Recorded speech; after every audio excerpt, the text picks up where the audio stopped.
Last class में हमने sign convention देखा था, मतलब mode of transfer of energy देखा और उसका साइन कन्वेंशन, यस और नो। तो अपन एनर्जी को ट्रांसफ़र करते हैं दो तरीके से, दो मोड है अपने पास। We can transfer the energy in form of heat, temperature difference है, आपका एनर्जी अपने आप ट्रांसफ़र हो जाएगा in the form of heat. Temperature का डिफरेंस नहीं है तो आपका एनर्जी वर्क के फॉर्म में आपको करना पड़ेगा, यस और नो। ओके, साइन कन्वेंशन देखा था with respect to system. Sign convention देखा था with respect to system. System की एनर्जी बढ़ेगी, कुछ भी करके बढ़ा लो पॉजिटिव, और कुछ भी करके घटा लो नेगेटिव। तो सिस्टम की एनर्जी बढ़ेगी तो पॉजिटिव और घटेगी तो कोई दिक्कत यहाँ तक किसी को भी? ठीक। अब देखो थर्मोडायनेमिक्स में सबसे पहले आएगा फर्स्ट लॉ। कौन सा law? First law. First law में दो क्वांटिटी पढ़ेंगे, एक आपका internal energy change that is del U, और दूसरा हम पढ़ेंगे डेल एच। थोड़ा बता दे रहा हूँ चैप्टर में क्या होने वाला है। तो फर्स्ट लॉ ऑफ थर्मोडायनेमिक्स आएगा। फर्स्ट लॉ ऑफ थर्मोडायनेमिक्स में हम दो चीज़ पढ़ते हैं। कौन सी दो चीज़? Del U and del H. ये है आपका इंटरनल एनर्जी चेंज और ये इंथैल्पी चेंज। और उसके बाद फर्स्ट लॉ के लिमिटेशंस आएंगे, फिर आएगा आपका कौन? सेकेंड लॉ, दूसरा लॉ। दूसरे लॉ में हम पढ़ेंगे del S entropy change and del G, yes और नो। और उसके बाद सेकेंड लॉ का एक लिमिटेशन आएगा जिसकी वजह से थर्ड लॉ आएगा, चैप्टर हो जाएगा खत्म, थर्मोडायनेमिक्स खत्म। फिर अपना बचेगा क्या? थर्मोकेमिस्ट्री। कोई दिक्कत इसमें? तो सबसे पहले फर्स्ट लॉ के पहले आएगा इंटरनल एनर्जी। कौन आएगा फर्स्ट लॉ के पहले? फिर फर्स्ट लॉ, फिर डेल एच। और सेकेंड लॉ के पहले कौन आएगा? एंट्रोपी। क्या आएगा? फिर सेकेंड लॉ और फिर डेल जी। समझ गए? तो दो लॉ और चार क्वांटिटी, चारों के चारों आपके स्टेट फंक्शन है। कैसे? स्टेट फंक्शन मतलब क्या? एक ऐसी क्वांटिटी जो किस पे डिपेंड करेगा? Initial and final. एक ऐसी क्वांटिटी जो किस पे डिपेंड करेगा? Initial and final. क्या कहलाएगा? State function. ओके, तो अपन थोड़ा सा स्टार्ट करेंगे आज इंटरनल एनर्जी। क्या स्टार्ट करेंगे? आइए देखते हैं। इंटरनल एनर्जी दैट इज ई। अच्छा सॉरी, कहीं पे कभी ई बोलते कभी यू बोलते हैं तो कंफ्यूज नहीं होना है, यू। तो internal energy that is you. Okay, internal energy मतलब क्या? हर सिस्टम के पास कुछ ना कुछ अमाउंट ऑफ एनर्जी होगा, यस और नो। फॉर एग्जाम्पल इस मॉड्यूल के पास कुछ एनर्जी होगा क्या? है? कहाँ है? नीचे लाइन में। किधर लाइन में? इसमें एनर्जी है? किधर है? देख सकते हैं क्या अपन? देख सकते हैं। जैसे अभी इसको देख रहे हो तो इसमें आपको लग रहा है कि इसमें एनर्जी है नहीं, पर जैसे इसको जलाऊंगा तो इसमें से आपको दो एनर्जी देखने मिलेगी। कौन सी? Heat and mass. Mass energy होता है क्या? Heat and light. क्या देखने मिलेगा आपको यहाँ से? हीट एंड लाइट, यस और नो।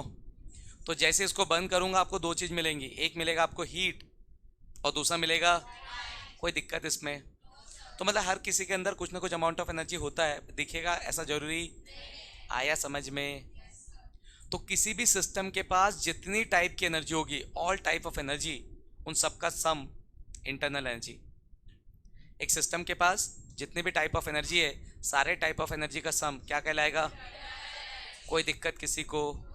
तो sum of all type of energy present in the system, the sum of all type of energy present in the system is called.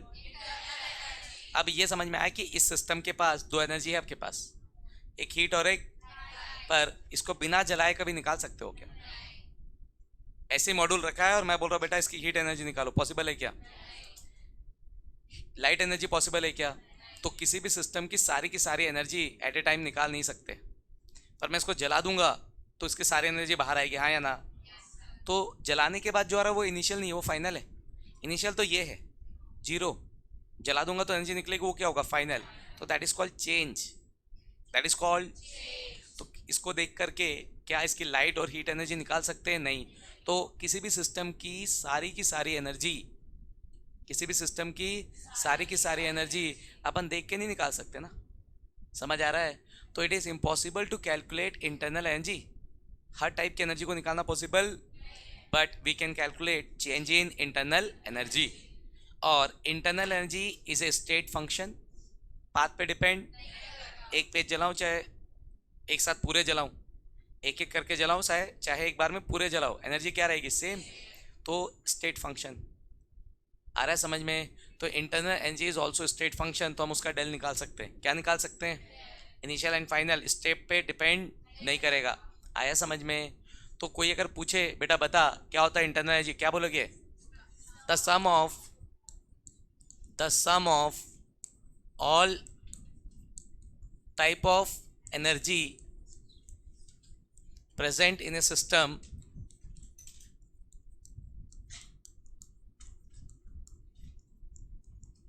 the sum of all type of energy present in a system is called क्या? internal energy।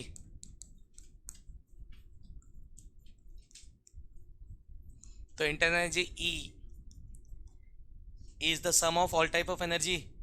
तो बहुत सारे type होते हैं। E heat energy, ई light energy, ई rotational energy, ई vibrational energy, ई दुनिया भर की energy. समझ गए? अब इतना सारा नहीं लिख सकते ना। समझ गए मैं क्या बोला? यस और नो? तो क्या ये पॉसिबल है कि हम हर टाइप ऑफ एनर्जी को एट ए टाइम निकाल लें? तो it is impossible to calculate internal energy of a system. It is impossible to calculate. ठीक, तो it is impossible to calculate सारे टाइप ऑफ एनर्जी को निकालना इम्पॉसिबल है। तो मतलब क्या निकालना इम्पॉसिबल है? Internal energy of a system, but we can calculate क्या? Change in internal energy, but we can calculate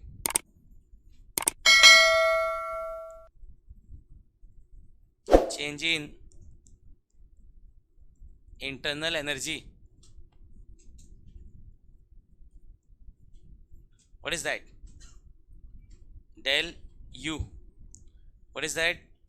del U. Del U and del E दोनों सेम है ना। इंटरनल एनर्जी को डेल यू से भी रिप्रेजेंट करते हैं चेंज को, और डेल ई से भी रिप्रेजेंट करते हैं। कोई दिक्कत किसी को?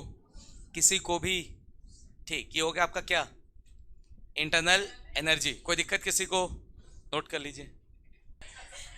ओके, आओ छाप दिया अपन। ठीक, थोड़ा सा अपन देखते हैं प्रेशर वॉल्यूम वर्क। क्या देखते हैं? लिखिए प्रेशर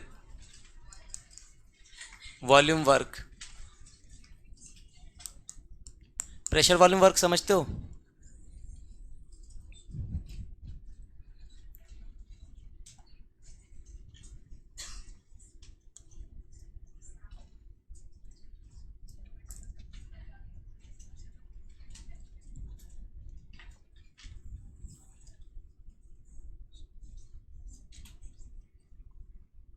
ये मेरे पास एक सिलेंडर है।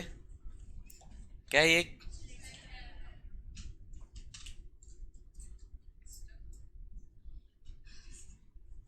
वही पिस्टन का जुगाड़ ढूंढ रहा हूँ।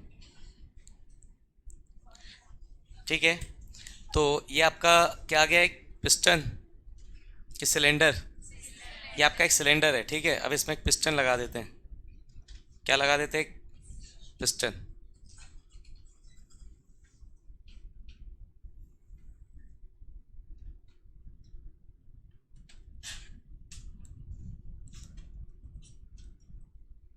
तो ये आपका एक सिलेंडर, और इसमें आप क्या लगा देंगे? एक पिस्टन।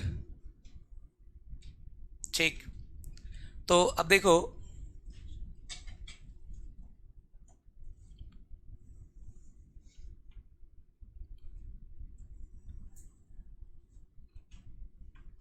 ये जो आपका पिस्टन है ये मासलेस और फ्रिक्शनलेस है। कैसा पिस्टन है? इसका एक क्रॉस सेक्शन एरिया है जो कि ए है। क्या है इसका क्रॉस सेक्शन एरिया? ए। तो क्रॉस सेक्शन एरिया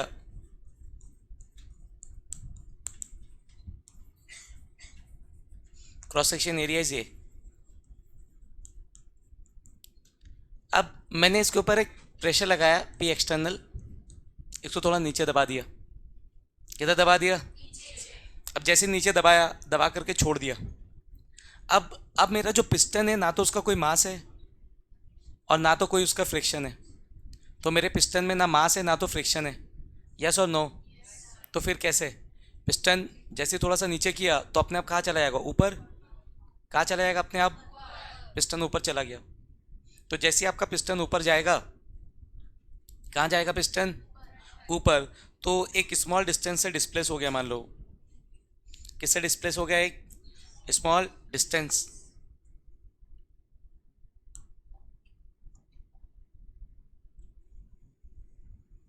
पहले यहाँ पे था तो यहाँ से डिस्प्लेस हुआ, तो ये जो डिस्प्लेसमेंट है बहुत छोटा है। Let it be DL. Let it be. समझ आ रहा है क्या कह रहा हूँ? तो पिस्टन को मैंने अंदर दबाया, छोड़ दिया। अब पिस्टन में अंदर गैस भरा पड़ा है, पिस्टन का ना कोई मास है और ना तो फ्रिक्शन है, तो पिस्टन कहाँ आएगा? ऊपर। पिस्टन खसक के थोड़ा ऊपर आया। कितना ऊपर आया? डीएल। कितना ऊपर आया? कोई दिक्कत किसी को? ठीक। अगर मैं यहाँ से वर्क निकालना चाहूँ, क्या निकालना चाहूँ? वर्क। वर्क समझते हो क्या होता है वर्क? फोर्स इनटू, कोई दिक्कत किसी को? तो वर्क इज इक्वल्स टू होता है फोर्स इनटू क्या? कोई तकलीफ किसी को?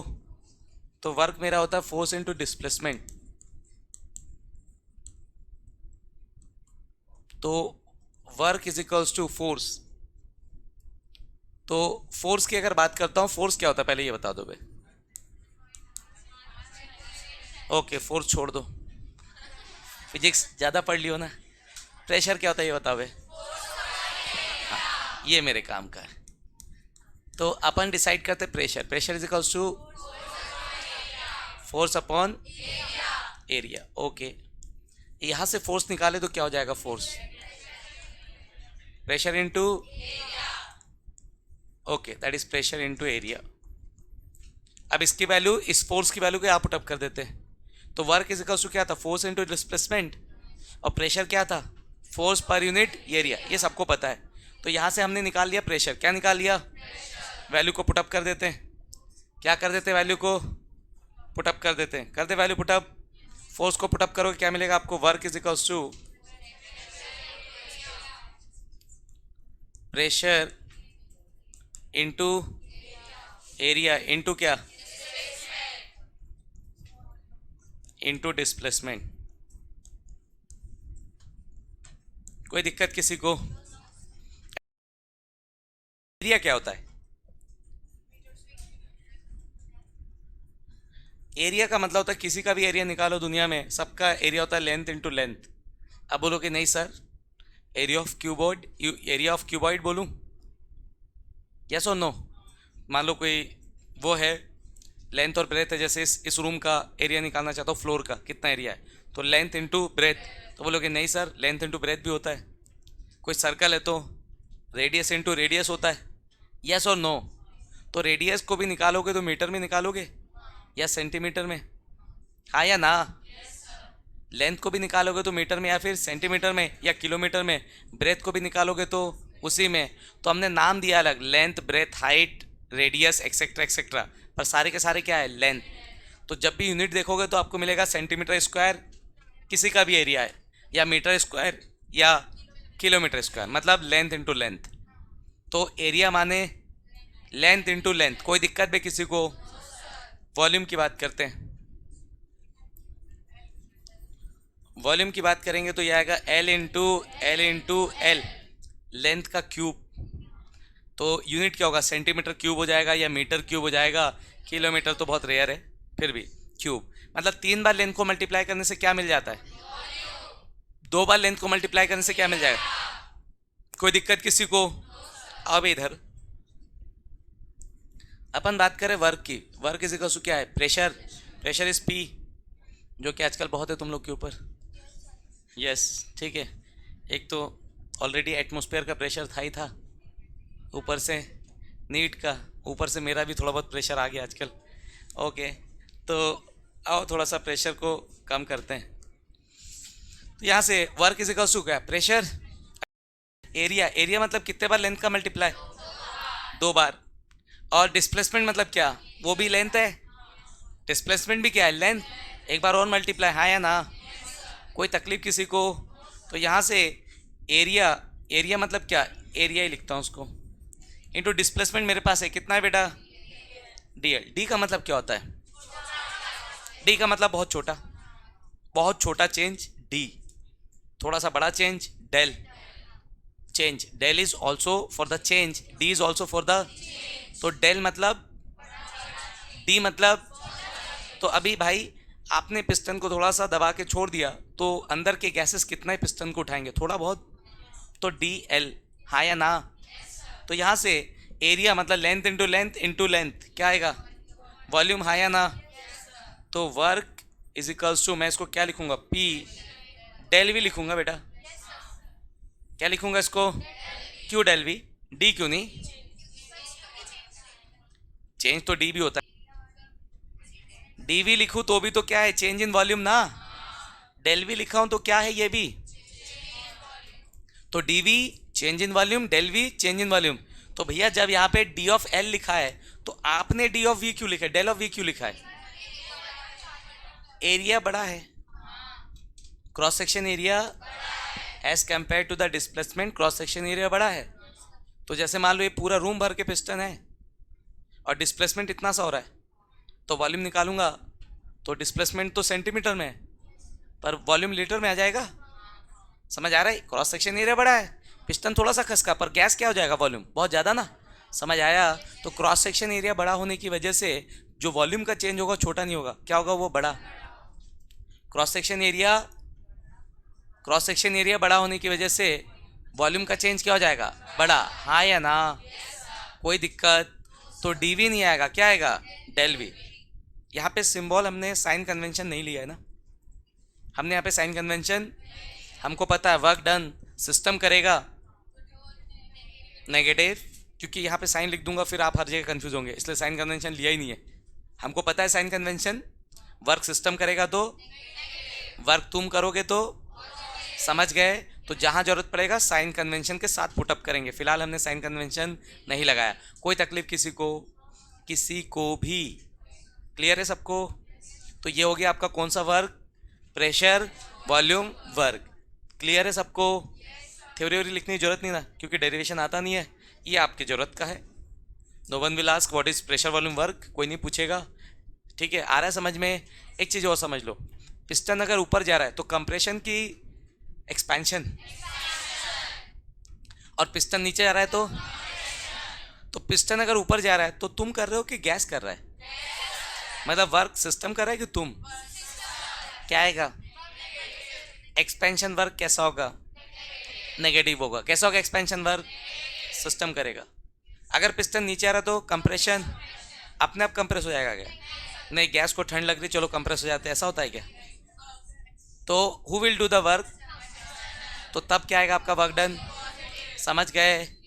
तो एक्सपेंशन, कंप्रेशन, क्लियर, छाप दो, आओ इधर।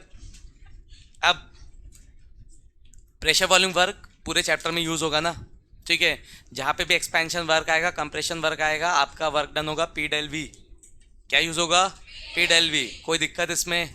तो हमने पढ़ लिया इंटरनल एनर्जी, हमने पढ़ लिया प्रेशर वॉल्यूम वर्क। अब हम पढ़ सकते हैं फर्स्ट लॉ ऑफ थर्मोडायनेमिक्स, ठीक है। तो ये अपन बचपन से पढ़ते आ रहे हैं, पर हमको पता नहीं था कि यही है first law of thermodynamics.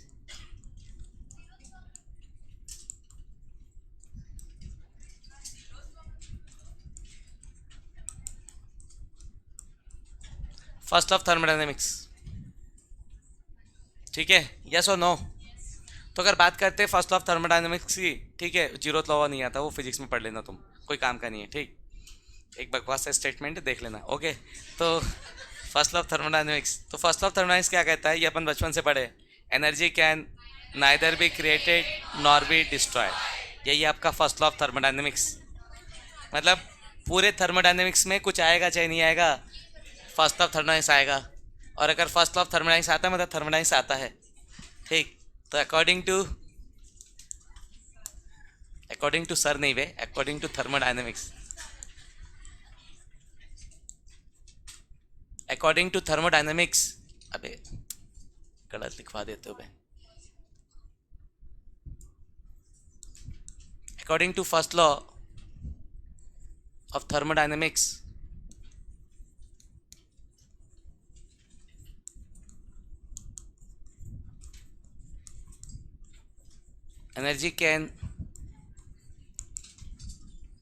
energy can neither be created nor be destroyed. It can only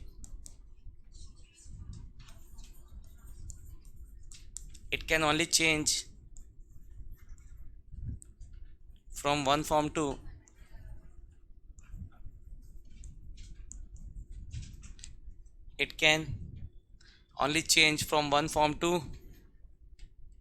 another form. It can be changed from one form to another form. तो आप ना तो एनर्जी को क्रिएट कर सकते हो और ना तो आप एनर्जी को डिस्ट्रॉय कर सकते हो। एक फॉर्म से एनर्जी को दूसरे फॉर्म में कन्वर्ट कर सकते हैं, यस और नो। जैसे अभी बताया, जैसे क्या बोलते हैं, एक फॉर्म को दूसरे फॉर्म में अपन कन्वर्ट कर सकते हैं ना।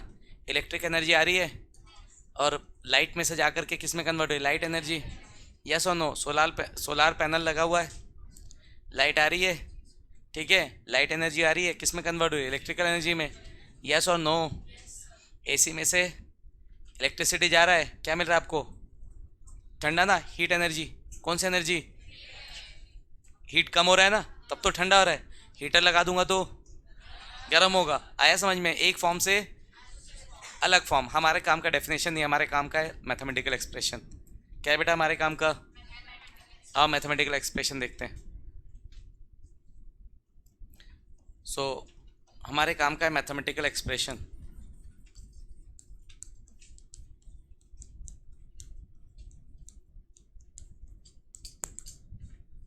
तो अगर क्लास 11th में होते हैं तो आपके बोर्ड के लिए बहुत इंपॉर्टेंट होता है ये फर्स्ट लॉ ऑफ थर्मोडायनेमिक्स भी और मैथमेटिकल एक्सप्रेशन भी। फिलहाल हमारे लिए सिर्फ फॉर्मूला इंपॉर्टेंट है। तो बात करते हैं, कंसिडर सिस्टम। एक सिस्टम कंसिडर करो, कुछ ना कुछ एनर्जी होगी उसकी, क्या बोलेंगे उस एनर्जी को, having internal energy. Consider a system having internal energy, क्या, यू। कोई दिक्कत, तो एक सिस्टम है, उसके पास उसकी कुछ एनर्जी है, internal energy, that is called you, हाँ या ना। अब मुझे उस सिस्टम को अगर एनर्जी देना है, क्या देना है, तो मैं कितने तरीकों से एनर्जी दे सकता हूँ, दो। कितने तरीकों से दे सकता हूँ, दो। पहला इन टर्म्स ऑफ हीट और दूसरा in terms of work, yes और नो, हाँ या ना। कोई दिक्कत, तो consider system having internal energy U when energy देते Q amount of heat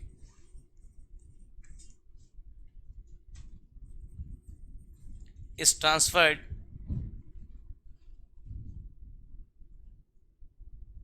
Q amount of heat is transferred to the system.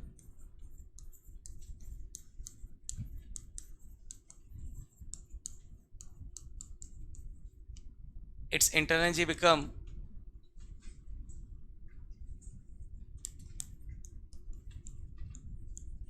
क्या हो जाएगा बेटा,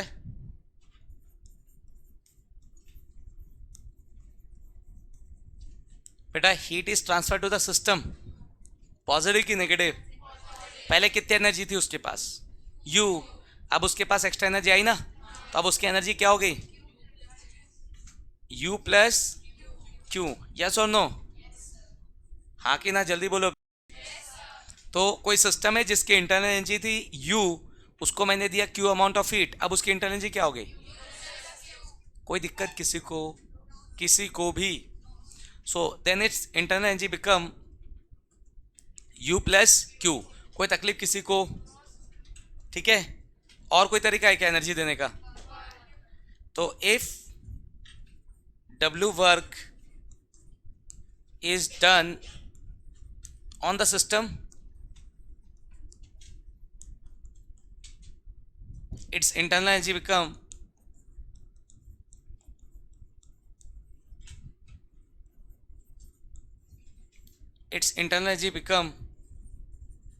क्या हो जाएगा इसके इंटरनल एनर्जी? क्या हो जाएगा? बिकम U1 लिख देता हूं। It's internal energy become U1। कोई तकलीफ? तो U1 क्या होगा भाई? U1 इज इक्वल हो जाएगा, पहले कितना था भाई? U प्लस Q था, यस और नो? अब क्या दिया उसको? W ऑफ वर्क किया उसके ऊपर, तो ये होगा U1। हाँ या ना? पहले था U, फिर हुआ U प्लस Q, फिर होगा U1। तो what is U1? U plus Q plus W। कोई दिक्कत किसी को?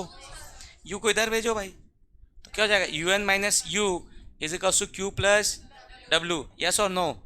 तो U1 माइनस U चेंज, तो क्या लिख सकता हूँ मैं इसको? क्या लिख सकता हूँ इसको? Del U is equal to क्या? कोई तकलीफ किसी को भी? ठीक है, तो छापो इसको, फिर तकलीफ देता हूँ आप लोग को। ठीक, थोड़ा सा इसको और आगे तक ले जाते हैं, आओ। याद है? कोई दिक्कत नहीं ना? ये आपका मैथमेटिकल एक्सप्रेशन है, del U is equal to क्या? Q plus W for pressure volume work. पता है क्या प्रेशर वॉल्यूम वर्क अपने को? What is pressure volume work बेटा? P डेल V, हाँ या ना? तो del U is equal to क्या हो जाएगा? Q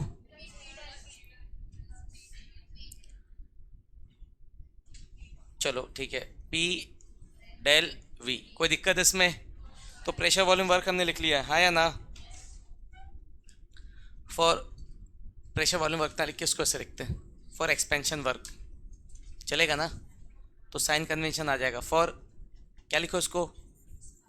for expansion work. अगर एक्सपेंशन है तो कौन कर रहा है काम? Who is doing the work? System. तो क्या हो जाएगा? Q माइनस, अरे हाँ या ना जल्दी बोलो भाई, कोई तकलीफ किसी को भी? ओके, अगर मैं इसको कांस्टेंट वॉल्यूम कर दूं, मैं अगर वॉल्यूम को क्या कर दूं? एट कांस्टेंट वॉल्यूम, क्या हो जाएगा फिर भाई? Del U is equal to क्या? हाँ या ना?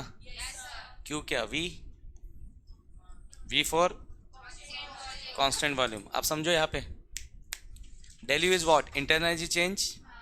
Q is what? Heat. Del U is what? Internal energy change. Q is what? Heat. तो क्या समझ में आया? At constant volume, at constant system के पास जितनी भी हीट एनर्जी है, एट कांस्टेंट वॉल्यूम पे कोई सिस्टम है, तो उस सिस्टम के पास जितनी भी हीट एनर्जी है वही उसका क्या है? Change in internal energy. समझ गए? तो चेंज इन इंटरनल एनर्जी, जो भी चेंज इन इंटरनल एनर्जी की बात करें, वो सिर्फ और सिर्फ उस सिस्टम में किसके फॉर्म में होगा? हीट। और कोई दूसरा फॉर्म ऑफ एनर्जी उसके पास अवेलेबल? एट कांस्टेंट वॉल्यूम किसी भी सिस्टम के पास सारी की सारी एनर्जी जो होगी वो इंटरनल एनर्जी, और वो किसके फॉर्म में होगी? सिर्फ हीट के फॉर्म में। तो del U is equal to Q V, इसको याद रखोगे, आगे क्वेश्चन करने में काम आएगा ना। आगे बहुत बात जाके मिलेगा, पर मिलेगा जरूर। क्या मिलेगा? लिख के देगा constant volume heat of the system, मतलब उसने इनडायरेक्टली आपको क्या दिया है? Delta U. क्या दिया है क्वेश्चन में? At constant volume heat of the system. तो कांस्टेंट वॉल्यूम पे हीट ऑफ द सिस्टम क्यों नहीं है? क्या है वो? Delta U. समझ गए बेटा? यस और no? Work done by the system, sign convention बताओ। Work done on the system, heat transfer to the system, heat transfer to the surrounding. आया समझ में? किसी को कोई दिक्कत? चलिए कुछ क्वेश्चन करते बच्चों वाले।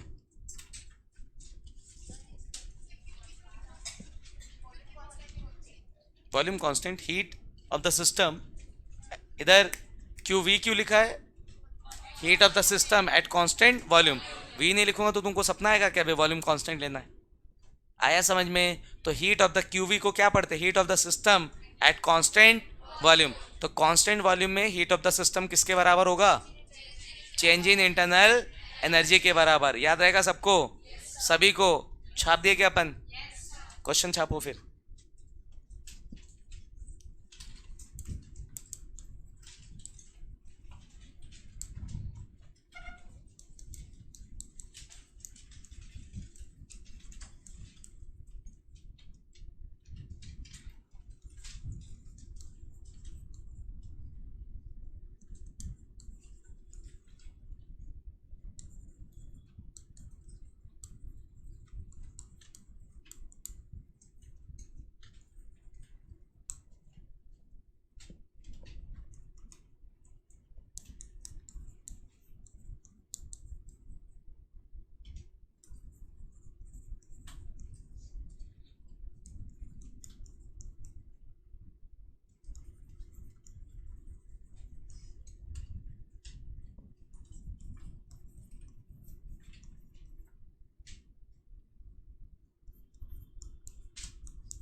क्योंकि फिर भी लोग नहीं कर पाते।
अब बच्चों क्वेश्चन करते हैं।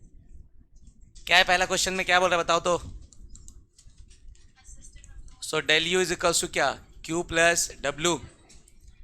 तो del U is equals to system absorb 15 kilo joule का एब्जॉर्ब कर रहा है, मतलब क्यू पॉजिटिव, तो क्यू का value 15 and does a work, काम खुद कर रहा है सिस्टम, तो माइनस की प्लस, कितने का काम कर रहा है, -5, कितना 10 किलो जूल। देखा कितना टफ है। Yes, del U is equals to दूसरा क्वेश्चन क्यू प्लस डब्ल्यू, क्या कह रहा है 5 किलो जूल वर्क सिस्टम पे कर रहे हो तो +5, और सिस्टम 15 किलो जूल बाहर कर रहा है, मतलब सराउंडिंग को दे रहा है, तो -15, कितना -10 किलो जूल। यस और नो? ठीक, बहुत टफ क्वेश्चन था। सेकेंड क्वेश्चन, तो del U is equals to कितना एब्जॉर्ब कर रहा है 30 एब्जॉर्ब कर रहा है, मतलब +30, और काम कर रहा है -75, कितना -45 किलो जूल। हाँ जूल, ओके जूल ले लो। कोई तकलीफ किसी को, हाँ या ना? तो ये था question first law of thermodynamics पे बेस्ड है ना, है बहुत आसान, पर साइन कन्वेंशन की वजह से क्वेश्चन आता भी है ना। PYQ में एक आध मिलेंगे ही, उठा के देखोगे किस न किस साल आपको मिल जाएंगे। समझ में आ रहा है मैं क्या कह रहा हूँ? ओके, अब ये हो गया आपका फर्स्ट लॉ ऑफ थर्मोडायनामिक्स। क्या हो गया आपका? तो अभी फर्स्ट लॉ ऑफ थर्मोडायनामिक्स में हमने एक क्वांटिटी पढ़ा, that is internal energy and internal energy change. अब हम पढ़ेंगे दूसरी क्वांटिटी, क्या पढ़ेंगे, इंथैल्पी एंड इंथैल्पी चेंज। लिखिए हेडिंग इंथैल्पी।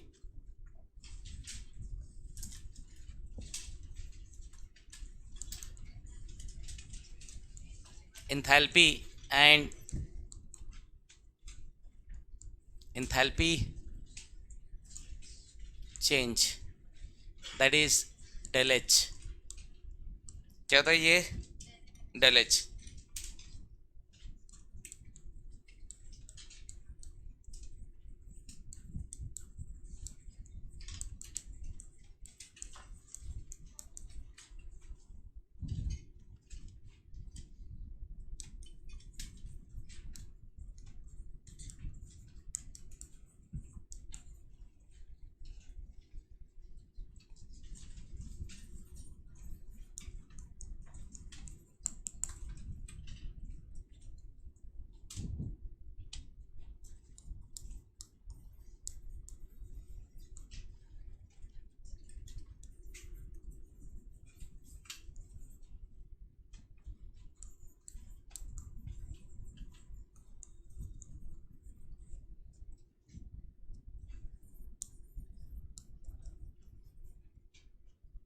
देखो, enthalpy and enthalpy change, that is your del H, that is your del H. तो enthalpy change मतलब क्या होता है? The energy stored in a system that is available for conversion into heat is called enthalpy of the system. मतलब कि system में जो energy है, टोटल एनर्जी, कितनी एनर्जी? टोटल एनर्जी, जितनी एनर्जी है सबको सम कर दोगे तो क्या मिलेगा? Internal energy. तो इंटरनल एनर्जी और इंथैल्पी में क्या फ़र्क है? तो क्वेश्चन ये कि क्या इंटरनल एनर्जी और इंथैल्पी सेम हो सकता है? हो सकता है बेटा, है ना, पर नहीं भी हो सकता है. तो इंटरनल एनर्जी मतलब जितनी टाइप ऑफ एनर्जी है, और इंथैल्पी मतलब हीट एनर्जी. कितने भी टाइप ऑफ एनर्जी मुझे उससे कोई मतलब नहीं, जितनी एनर्जी को मैं हीट में कन्वर्ट कर सकूं. 10 टाइप की एनर्जी है, 10 में से 6 टाइप हीट में कन्वर्ट हो जा रहे हैं, क्योंकि एक फॉर्म से दूसरा फॉर्म कन्वर्जन पॉसिबल है. पर हर किसी को हीट में कन्वर्ट कर पाए ऐसा जरूरी है क्या? इज इट पॉसिबल कि हर टाइप ऑफ एनर्जी को हीट में कन्वर्ट कर ले? हवा चल रही है, हीटिंग इफेक्ट जनरेट करना पॉसिबल है क्या? हाँ, कैसे? हाँ, तो विंड मिल घुमाएगा तो विंड एनर्जी रोटेशनल एनर्जी में कन्वर्ट होगा, मतलब मैकेनिकल एनर्जी, और फिर विंड मिल घुमा के क्या करेगा? इलेक्ट्रिसिटी बनाएगा. हाँ, फिर हो गया इलेक्ट्रिकल एनर्जी, फिर उससे हीट. तो भैया मैंने क्या पूछा? विंड टू ऐसे तो कन्वर्ट कर करके वो तो अलग चीज़ है, पर तुमने क्या किया? तुमने इलेक्ट्रिकल टू क्या कन्वर्ट किया फाइनल? अगर देखो तो हीट ना. आया समझ में? तो एक सिस्टम के पास जितनी भी एनर्जी है उन सबको हीट में कन्वर्ट कर सके, ऐसा पॉसिबल? आया समझ में? तो किसी सिस्टम के पास जितनी अमाउंट ऑफ एनर्जी है उसमें से जितना मैं हीट में कन्वर्ट कर सकूं वो कौन है? और जितनी टाइप ऑफ एनर्जी वो क्या है? फर्क समझ में आ रहा है? अब कोई सिस्टम है जिसके पास सिर्फ हीट ही एनर्जी है, क्या है उसके पास? जितनी एनर्जी सब हीट में कन्वर्ट हो रहा है, that is his enthalpy, that is his enthalpy as well as. समझ आया बेटा? दोनों सेम भी हो सकते हो, दोनों सेम नहीं भी हो सकते. फर्क समझ में आया? सारा एनर्जी इंटरनल एनर्जी, और जितनी एनर्जी को हीट में कन्वर्ट कर सके वो. क्लियर है? ठीक. तो H इज इक्वल टू होता है U प्लस PV. अब एक बात बताओ, U क्या है? What is U? पहले ही डिसाइड है. क्या अपन U निकाल सकते हैं? क्या अपन U निकाल सकते हैं? नहीं, अपन डेल U निकाल सकते हैं. तो जब U नहीं निकाल सकते तो H निकाल सकते हैं क्या? नहीं निकाल सकते. ठीक है, क्या निकाल सकते हैं? तो निकालो डेल H. तो ऐसा हो जाएगा del H is equals to del U plus del PV. हाँ या ना? अब P और V के सामने डेल लग गया तो दोनों को ले लो एक बार. तो एक बार del H is equals to क्या लिख दो? डेल U, और एक बार लिख दो P कांस्टेंट डेल V, और एक बार V कांस्टेंट. क्या हो जाएगा? कोई दिक्कत किसी को? किसी को भी? पक्का समझ में आ गया सबको? ओके. तो यहाँ से डेल यू की वैल्यू पुटअप करो बे. सिंस डेल यू पता है क्या अपने को? क्या होता है डेल यू? रुक जाओ, उसको बाद में देखेंगे. ओके. अगर कांस्टेंट प्रेशर ले लूँ, क्या ले लूँ? एट कांस्टेंट प्रेशर, प्रेशर अगर कांस्टेंट है बेटा आपका तो क्या हो जाएगा आपका, del H is equals to del U plus P del V, और वो क्या हो जाएगा, हाँ या ना, तो पी डेल वी, ये आपका एंथैल्पी का एक्सप्रेशन, यस और नो। तो डेल एच का फॉर्मूला आपका, किसका फॉर्मूला, एच तो कोई काम का है नहीं, स्टार हटा देते हैं, मतलब काम का नहीं है। ओके, अब देखो थोड़ा सा और आगे छाप लेते हैं ऊपर का, ठीक। अब यहाँ पे सिंस डेल यू का फॉर्मूला पता है कि अपने को सभी को, क्या था del U, Q plus W, अगर एक्सपेंशन वर्क है तो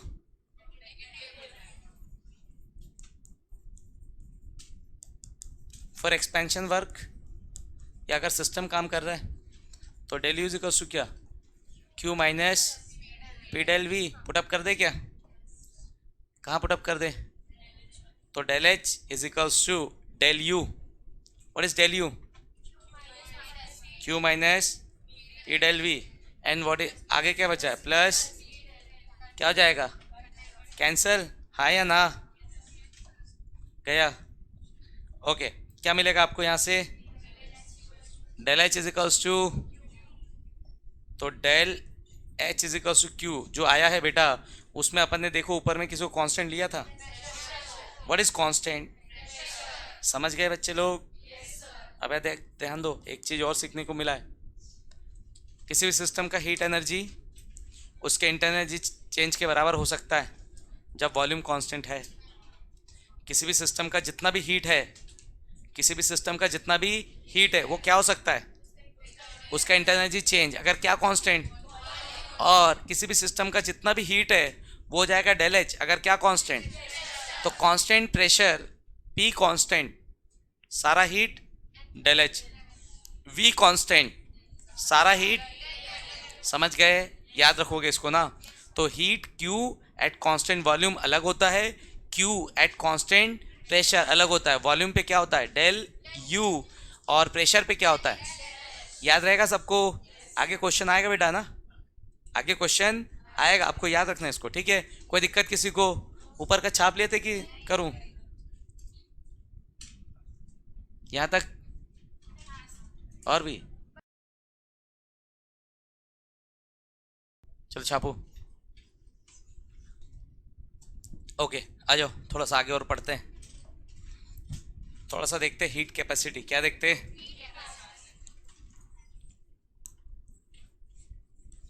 heat capacity that is C।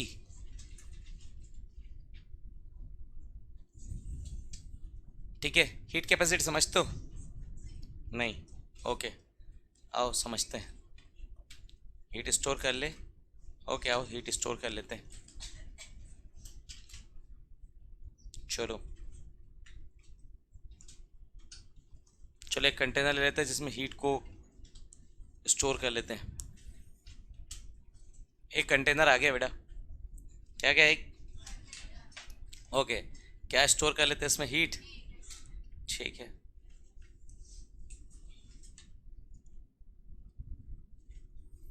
तो एक कंटेनर है जिसमें कुछ सामान भरा पड़ा है, क्या सामान पता नहीं,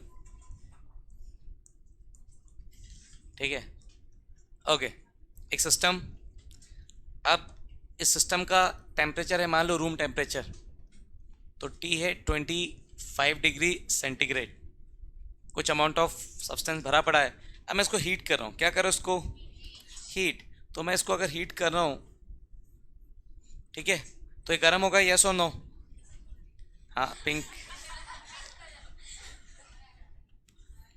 फ्लेम है, दैट इज पॉसिबल, नहीं पॉसिबल नहीं है क्या, पिंक फ्लेम, फ्लेम अलग अलग टाइप के होते हैं, ठीक है, कोबाल्ट जलाएंगे तो आएगा, देखा, समझ गया लड़का, ठीक, तो दैट इज़ पॉसिबल, फ्लेम का कलर चेंज कर सकते हैं अपने हिसाब से अलग अलग सब्सटेंस यूज़ करके। तो अपना फेवरेट कलर पिंक है, तो अपन ने फ्लेम को पिंक किया, यस और नो, ठीक, हाँ मेरा, ठीक है। अब याद ध्यान दो, T इज इक्वल्स टू, दिख नहीं रहे क्या, ओके, सो टेम्परेचर 25, अब देखो भाई जैसे जैसे इसको हीट करेंगे तो हीट दे रहा हूँ तो टेम्परेचर चेंज होगा, है ना, अभी 25 से हो गया 26, कितना हो गया? यस और नो? टेम्परेचर कितने से राइज किया? कैसे राइज किया आपने? आप क्या देना पड़ा? तो the amount of heat required to increase the temperature of a system by 1 degree. किसी भी सिस्टम के टेम्परेचर को कितने डिग्री से राइज करना है? तो किसी भी सिस्टम के टेम्परेचर को 1 डिग्री से राइज करोगे तो आपको क्या लगेगा? हीट लगेगा। क्या लगेगा? जितना भी लगा, 10 जूल, 20 जूल, 50 जूल, सब क्या कहलाएगा? सपोज 10 जूल की जरूरत पड़ी तो that is called heat capacity. Quantity mention नहीं है सिस्टम में कितना क्वांटिटी, इससे मुझे कोई मतलब, सिर्फ एक ही चीज़ से मतलब है, टेम्परेचर 1 डिग्री राइज हो। सिर्फ एक ही चीज़ से मतलब है, टेम्परेचर 1 डिग्री राइज हो। तो किसी भी सिस्टम के टेम्परेचर को 1 डिग्री राइज करोगे तो जितना हीट लगेगा वो क्या कहलाएगा? यस और नो? आ जाओ क्वांटिटी फिक्स करते हैं। अगर 1 ग्राम है, कितना ग्राम? 1 ग्राम है, फिक्स किया 1 ग्राम, तो ये कहलाएगा स्पेसिफिक हीट कैपेसिटी। क्या कहलाएगा? Specific heat capacity. समझे बेटा? सी ऑफ एस। तो कोई सिस्टम है, कितना क्वांटिटी मुझे नहीं पता, टेम्परेचर 1 डिग्री राइज किया, क्या कहलाएगा? Heat capacity. कितना राइज किया? 1 डिग्री। क्वांटिटी नहीं पता, क्या? Heat capacity. क्वांटिटी पता है 1 ग्राम। यस और नो? कोई तकलीफ? 1 ग्राम नहीं है, 1 मोल है। कितना है? 1 मोल। तो क्या कहलाएगा? Molar heat capacity. समझे बे? 3 चीजें पढ़ ली अपन। कितने? 3। सी ऑफ एम। तो कोई सिस्टम है, उसके टेम्परेचर को 1 डिग्री राइज किया, क्वांटिटी का आता पता नहीं है, हीट कैपेसिटी। क्वांटिटी पता कि 1 ग्राम, क्वांटिटी पता कि 1 मोल। समझ गए? C of M, C of S and that is C. Clear यहाँ तक? और इसी पे आगे आएगा C P and C V. इसी पे आगे क्या आएगा? C P and C V. ठीक है, जब आएगा तब देखेंगे। फिलहाल अपन स्टार्ट करते हैं किसके साथ? Heat capacity. डेफिनेशन क्या हुआ? The amount of heat required to raise the temperature of a system by 1 degree. और specific heat capacity, the amount of heat required to raise the temperature of a system by 1 degree having 1 gram of substance। और 1 ग्राम की जगह पे क्या लिख दूंगा? मोल। तो क्या हो जाएगा? मोलार। आओ चलो लिखते हैं।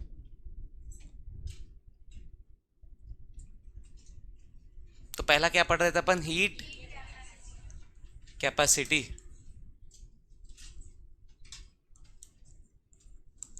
तो heat capacity that is C. तो the amount of heat required, the amount of heat required to raise the temperature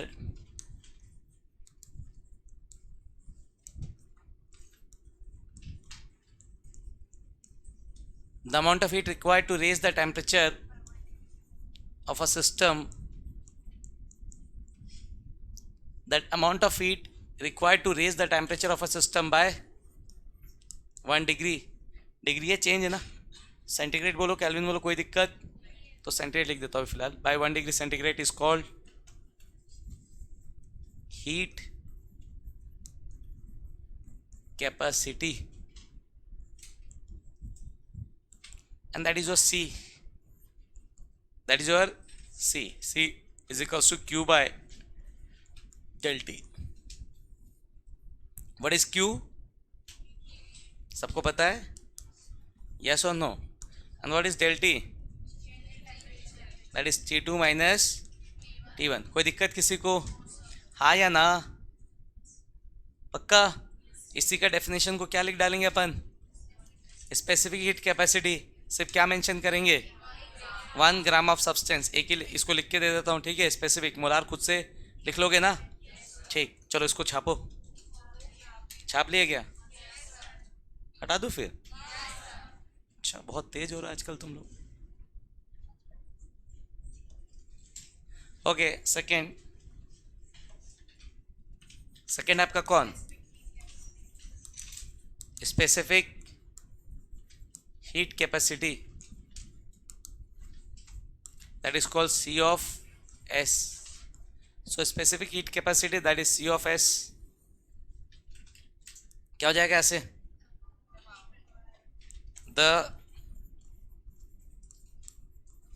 the amount of heat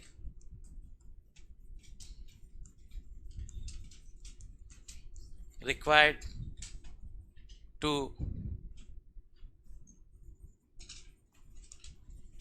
raise the temperature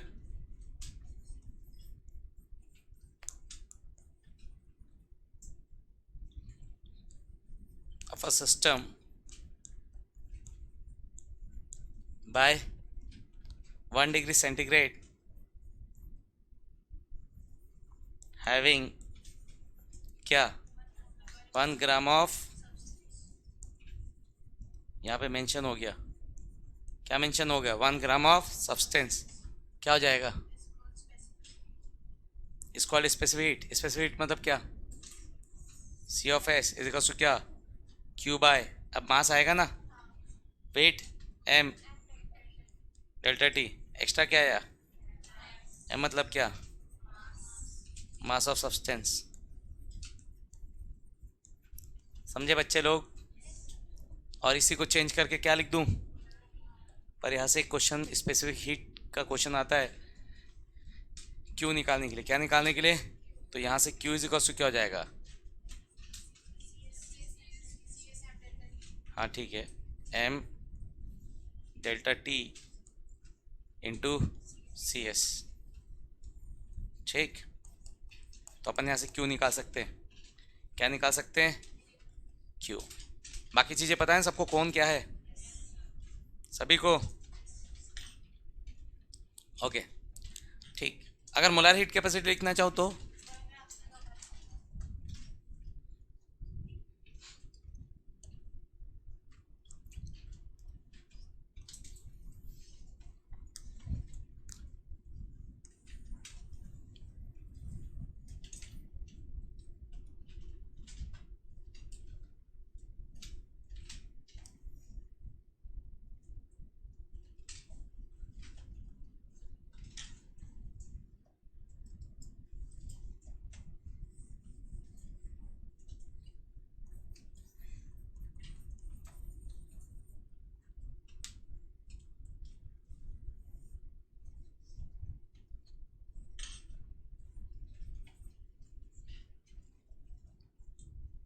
ऊपर स्पेसिफिक कैपेसिटी लिख लिए थे ना. ठीक,